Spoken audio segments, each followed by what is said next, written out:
Assalamu alaikum, welcome students of first year class. This is computer science course and we are studying chapter number 2 of the textbook, which is information networks, and today is its 5th lecture. My name is Mr. Aziz Sajid, lecturer in computer science, TPS and College Kasur. So today's topics are network standards and network topologies. Let's see what are those. First, network standards. The standards are the precise documents containing technical and physical specification about network being designed. Normally, those standards are taken into consideration which are worldwide acceptable. असल में standard से मुराद ऐसे documents हैं जो world wide almost तमाम लोग जो होते हैं वो उनको एक्सेप्ट करते हैं और उनके अकॉर्डिंगली वर्किंग करते हैं. उसको स्टैंडर्ड्स का नाम दे दिया जाता है. नेटवर्किंग के भी कंप्यूटर साइंस में इस तरह स्टैंडर्ड्स होते हैं जिनको फॉलो करते हैं. तो इसको फर्दर देखते हैं. By following certain standards the networks can be reliable, efficient and trustworthy. अब चूँकि अगर तमाम लोग एक ही तरह के या चंद किस्म के स्टैंडर्ड्स को फॉलो करेंगे तो उस हिसाब से फिर उनकी कम्युनिकेशन ईजी हो जाएगी. कम्युनिकेशन ईजी होने की वजह से उनको ट्रांसमिशन में या रिसीविंग में कोई इशू नहीं आएगा. तो आमतौर पे दो तरह के स्टैंडर्ड्स अप्लाई होते हैं. First is de facto standard. De facto standard और डिफेक्टो मीन्स बाय ट्रेडिशन और by facts. These standards are most commonly used by organizations worldwide. By tradition या by facts जो standards already चल रहे हैं ज़्यादातर जो है organizations उन्हीं को ही follow कर रही होती हैं. दूसरा होता है de jure standard. De jure standard और de jure means according to law or regulation. अगर कोई ख़ास कंपनी या कोई ख़ास इदारा जैसे ISO वगैरह कोई ख़ास मेयार बना देते हैं रूल्स और रेगुलेशंस के अकॉर्डिंगली तो उसको हम डे ज्यूरे स्टैंडर्ड कहते हैं. अदरवाइज़ जो बाय ट्रेडिशन चल रहे होते हैं उनको डिफेक्टो स्टैंडर्ड्स का नाम दिया जाता है. जी नेक्स्ट है some of the governing bodies of de jure standard are. जिन कंपनीज़ के स्टैंडर्ड्स चलते हैं उनमें चंद एक के नाम यहाँ पे दिए गए हैं. एक है अमेरिकन नेशनल स्टैंडर्ड इंस्टीट्यूट जिसको ANSI भी कहते हैं. दूसरा है institute of electrical and electronics engineering IEEE. अमूमन इसका नाम सबसे ज़्यादा सुना जाता है इंजीनियरिंग में, इलेक्ट्रॉनिक्स में. IEEE का institute of electrical and electronics engineering. इसके बाद है इंटरनेशनल स्टैंडर्ड्स ऑर्गेनाइजेशन ISO. ये अमूमन इंटरनेशनल लेवल के जो स्टैंडर्ड्स हैं वो वज़ा करती है. एक और है इलेक्ट्रॉनिक इंडस्ट्रीज़ एसोसिएशन EIA. ये भी डे ज्यूरे स्टैंडर्ड्स जो है डिफ़ाइन करती है, इंट्रोडक्शन का करवाती है. उसके अकॉर्डिंगली कंपनीज़ जो हैं वो अपने स्टैंडर्ड्स तब्दील कर लेते हैं या बना लेते हैं. और टेलकॉर्डिया भी है. ये चंद एक के यहाँ पे आपको मोनोग्राम्स दिख सकते हैं. ANSI का, IEEE का और ISO का. इसके अलावा भी डिफरेंट कंपनीज़ हैं लेकिन चूँकि ये ज़्यादा चलती हैं, इनके स्टैंडर्ड ज़्यादा चलते हैं इसलिए इनका नाम यहाँ पे मेंशन किया गया है. नेक्स्ट है network topologies. In networking, the term topology refers to the layout of connected devices on a network. आमतौर पे टोपोलॉजी अगर नेटवर्किंग में बात की जाए तो उसका मतलब ये होता है कि आप जो सिस्टम्स आपस में कनेक्ट कर रहे हैं उनकी लेआउट कैसी होगी, वो दिखने में किस शेप में होंगे. जब वो नेटवर्किंग में मौजूद होंगे तमाम तो उनको जब देखा जाएगा तो वो किस शेप में नज़र आ रहे होंगे. One can think of a shape of a topology as a network shape. आप उस टोपोलॉजी को नेटवर्क की शेप का नाम भी दे सकते हैं कि जब सिस्टम्स नेटवर्क में कनेक्ट हैं तो वो किस शेप में दिख रहे हैं. Network topologies are categorised into following basic types: bus, ring, star, tree and mash.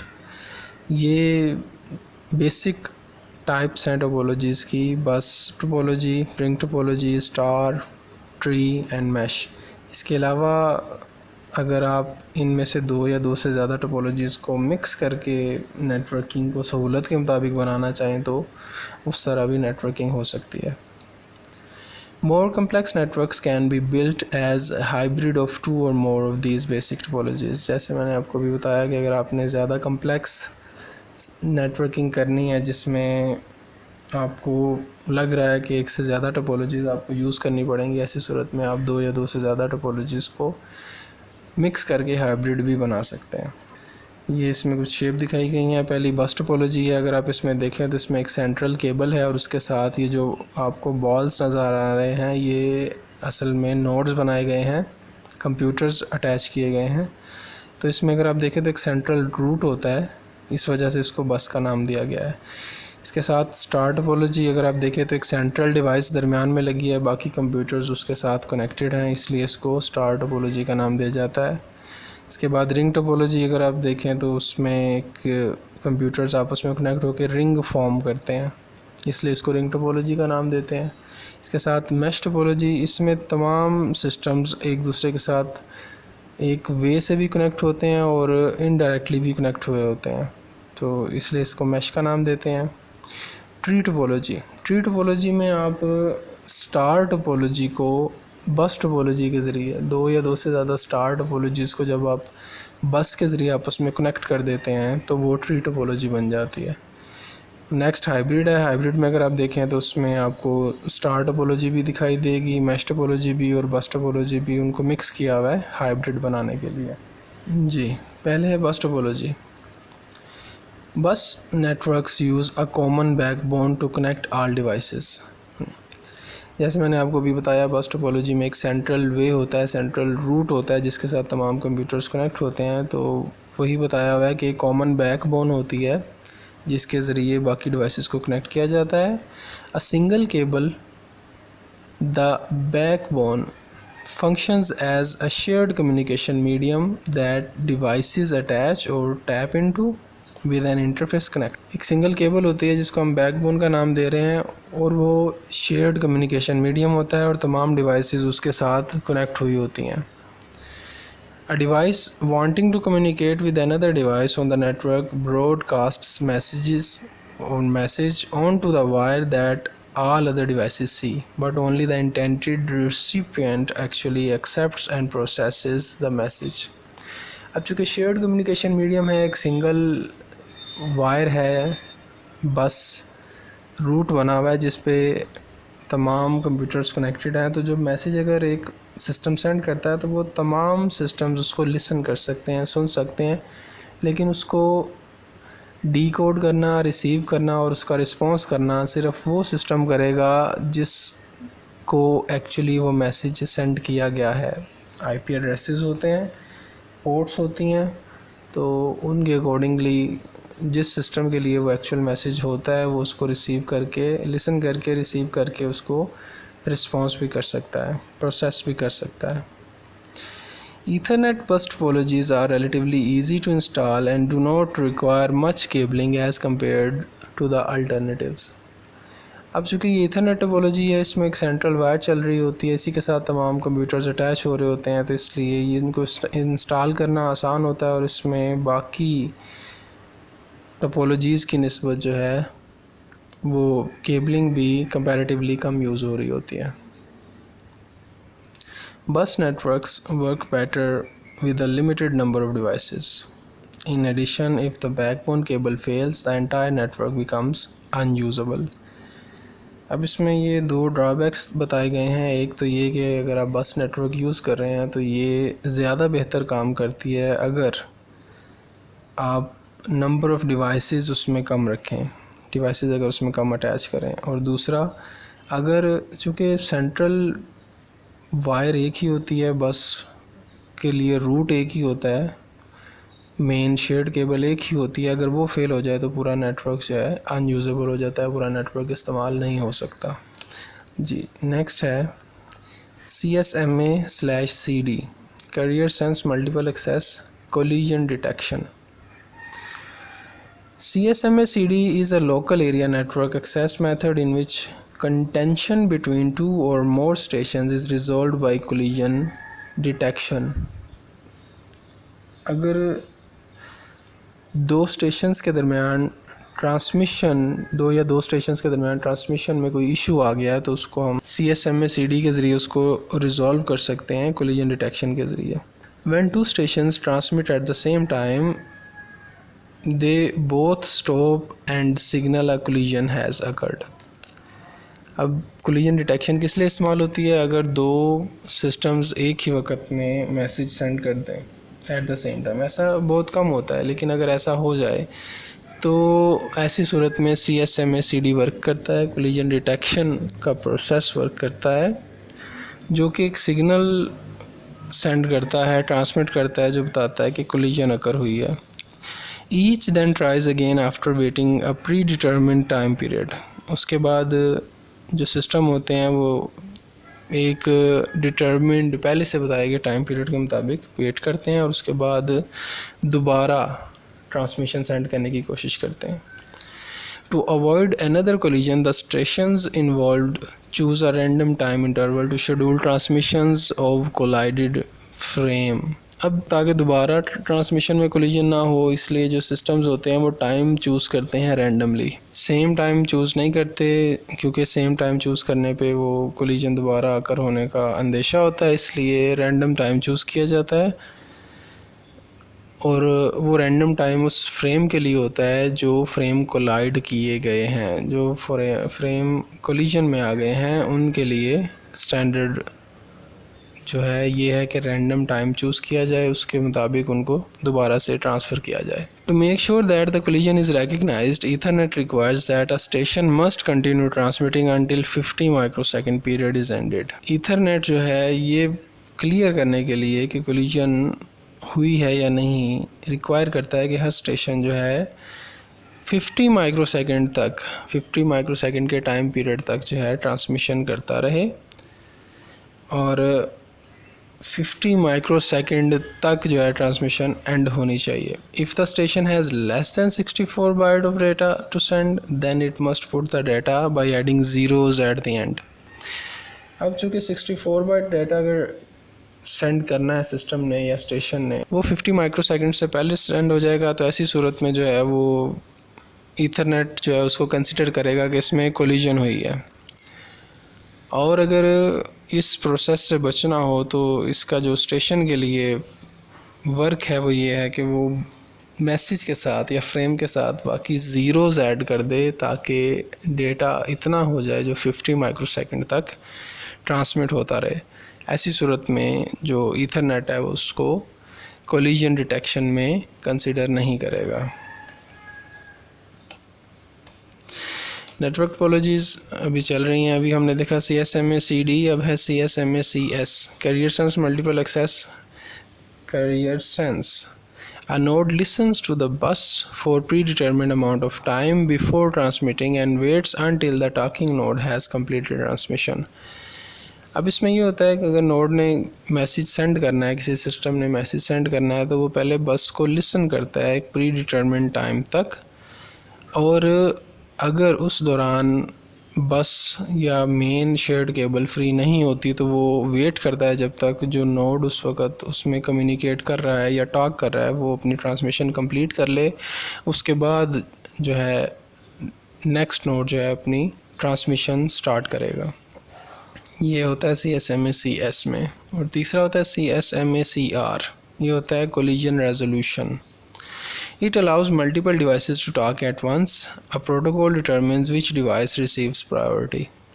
इसमें मल्टीपल नोड्स या मल्टीपल स्टेशंस जो हैं वो मैसेज सेंड कर सकते हैं, ट्रांसमिशन कर सकते हैं, लेकिन उसमें प्रायोरिटीज़ रखती जाती हैं प्रोटोकॉल के अकॉर्डिंगली, रूल्स के अकॉर्डिंगली, कि कौन सी डिवाइस जो है वो पहले अपना मैसेज रिसीव करेगी. ऐसी सूरत में भी कोलिजन नहीं होती, क्योंकि प्रायोरिटीज़ रखी होती हैं, तो पहले जिस डिवाइस ने मैसेज रिसीव करना होता है वो कर लेती है, फिर नेक्स्ट. इस तरह ये कोलिजन रेजोल्यूशन का प्रोसेस होता है. जी नेक्स्ट है ring topology. In a ring network every device has exactly 2 neighbours of communication. For communication purposes, all messages travel through a ring in the same direction, effectively either clockwise or anti-clockwise. इसमें हर node अपने right और left या दाएं और बाएं एक एक node के साथ कनेक्ट होता है। हर सिस्टम दो सिस्टम्स के साथ कनेक्ट होता है, एक राइट साइड से एक लेफ़्ट साइड से, और सबसे एंड वाला जो नोड होता है वो सेकंड लास्ट और फर्स्ट नोड के साथ कनेक्ट हो जाता है और इस तरह एक रिंग फॉर्म हो जाती है। इसमें जो मैसेज ट्रैवलिंग है वो एक साइड पे होती है, चाहे वो क्लॉकवाइज हो जाए चाहे anti clockwise. A failure in any cable or device breaks the loop and can take down the entire network. अब चूँकि पूरे रिंग में system to system cable connect है तो वो पूरे नेटवर्क को जोड़े हुए है। अगर इसमें से कोई किसी जगह से केबल डैमेज हो जाती है या कनेक्शन ऑफ हो जाता है तो पूरा नेटवर्क डाउन हो जाता है। Token passing scheme is used in this technology. Ring topology में टोकन पासिंग स्कीम इस्तेमाल होती है। टोकन जो है वो रिंग में सर्कुलेट करता रहता है और जिस नोड ने मैसेज सेंड करना होता है वो टोकन को रिसीव करके उसके साथ मैसेज ब्रॉडकास्ट करता है, सेंड करता है, और उस रिंग नेटवर्क में जिस डिवाइस को वो मैसेज पहुंचाना होता है वो मैसेज पहुंचा के टोकन दोबारा से फ्री होके रिंग में सर्कुलेट करना शुरू कर देता है। इसकी एक शेप दिखाई हुई है। एक नोड अपने दाएं और बाएं दो नोड्स के साथ कनेक्ट है और उसमें एक टोकन सर्कुलेट कर रहा है। जिस डिवाइस के पास टोकन मौजूद होता है वो मैसेज ट्रांसफ़र कर सकती है और उसके बाद टोकन फ्री होकर दूसरी डिवाइस के पास जाता है। ये भी इसकी शेप है। इसमें डबल रिंग बना हुआ है। ये भी रिंग टोपोलॉजी का एक प्रोसेस है और डबल रिंग में डबल सर्कुलेशन चलती रहती है। इससे नेटवर्किंग में प्रोसेसिंग ज़रा ईजी हो जाती है।